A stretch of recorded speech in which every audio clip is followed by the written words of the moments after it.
I was 11 years old, 6th grade. I was sitting there in the car with my dad, and he said, you know, we don't say I love you. And it probably because my dad and I never said that. Regardless, son,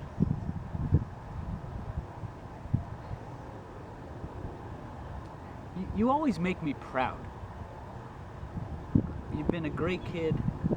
You've always done the right thing. But today is the first day that I'm disappointed in you.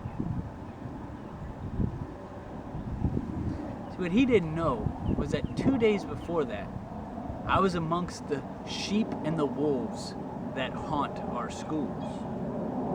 Now, I was a happy-go-lucky 6th grader, just a little kid, undersized, running around gym class, having fun, when all of a sudden,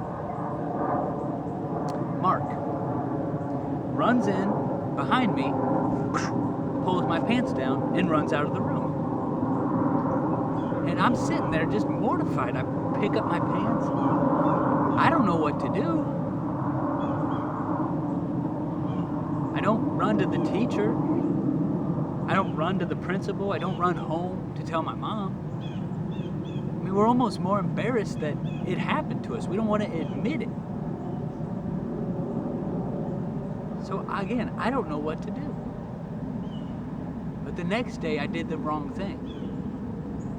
I find Mark and I say, I don't want you to ever do that to me again. I said, I wanted to be on his side. And what's the admission cost to become a member of his one-man club? I had to find a victim of my own.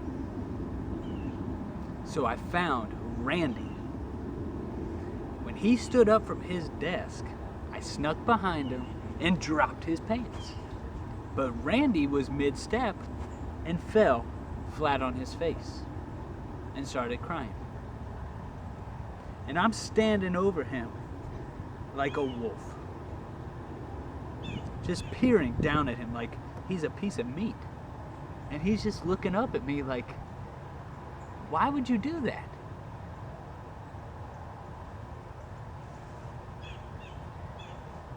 And looking at that situation, I don't know why I did it. That wasn't me. I became what I despised. And I don't know why we do that. We become what we don't want to be just so we get the approval of somebody that we don't want to be a part of. But we do that. We fall to that peer pressure. So that night we had a chorus concert.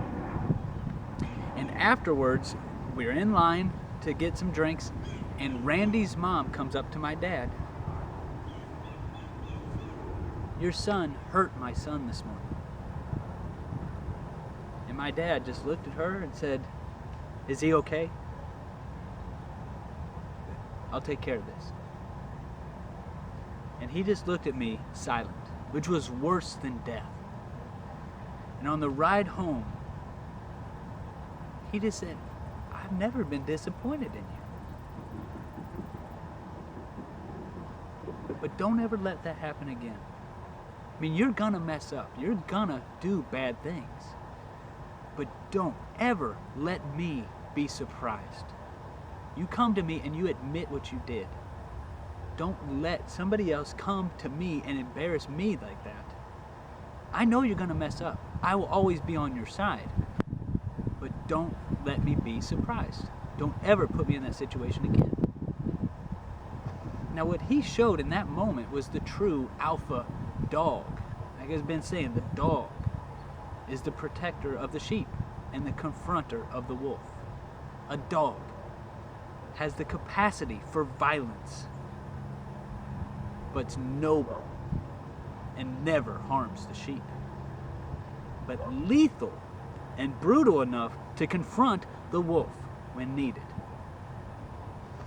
That's my call out to everybody. Become the dog. Because the schools are littered with sheep and wolves, and the sheep get preyed upon by the wolf. The wolf preys upon the sheep without mercy. And there are very few dogs around to protect. So become a dog. D-O-G.